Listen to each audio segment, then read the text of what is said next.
Қайырлы күн, балалар. Бүгін әдебиеттік оқу пәнінен қоршаған орта бөлімі бойынша Мұзафар Әлімбайдың «Кемпірқосақ» өлеңін өтетін боламыз.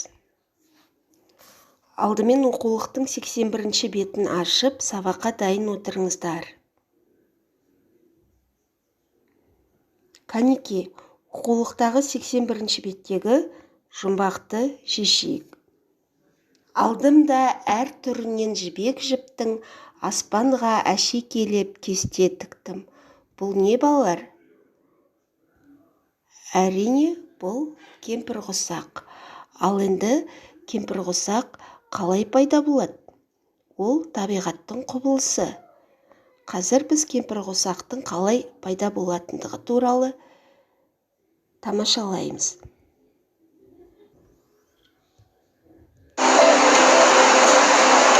Әр адам жастайынан кемпірқосақ түстерін біледі.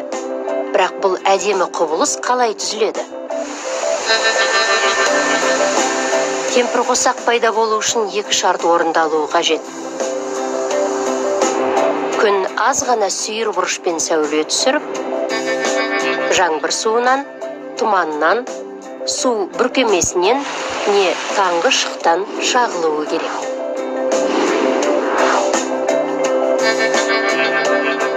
Жарық ауаға қарағанда су арқылы баяу өтеді. Сондықтан жарық толқындары ауадан суға өту кезінде жылдамдығын өзгертіп, нәтижесінде сынады. Бұл құбылыс рефракция деген атпен белгілі.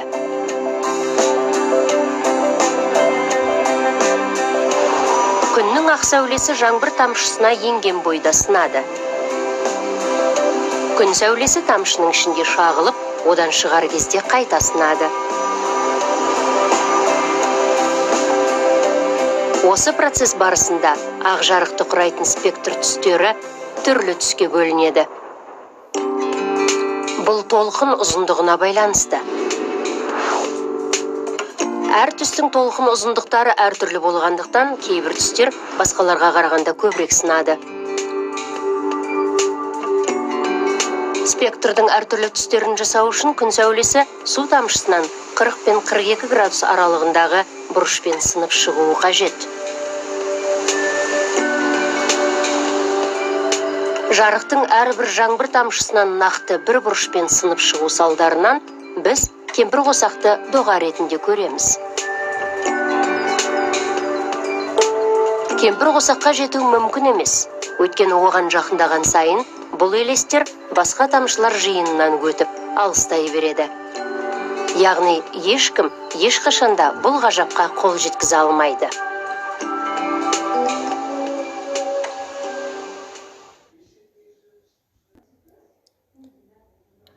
Балалар, енді оқулықтың 81-ші бетте Мұзафар Әлімбайдың «Кемпірқосақ» атты өлеңі бар. Жақсылап оқып беремін, тыңдап алыңыздар.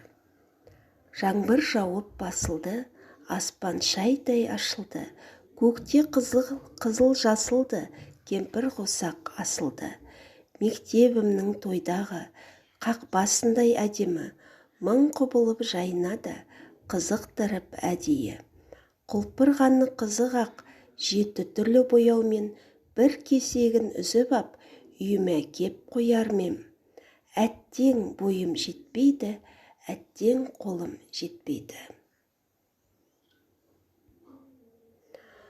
Бұл өлеңнің авторы, балалар, Мұзафар Әлімбай. Кәнеке, балалар, Мұзафар Әлімбай туралы өткен білімдерден алған білімімізді еске түсірейік. Мұзафар Әлімбай Павлодар облысында туған. Ақын, халық жазушысы, Ұлы Отан соғысына қатысқан.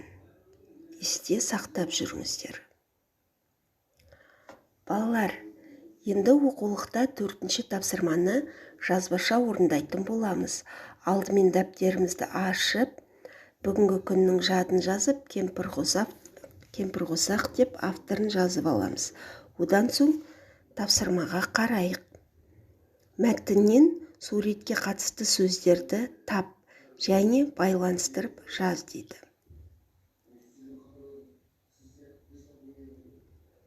Балалар, Енді сабақты бекітейік. Кемпірқосақ қашан пайда болады? Кемпірқосақтың қандай түстері бар?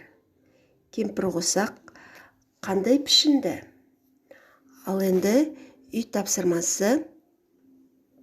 Бірінші өлеңді мәнерлеп оқимыз оқулықтан. Ал одан соң дәптерімізге кемпірқосақ суретін саламыз.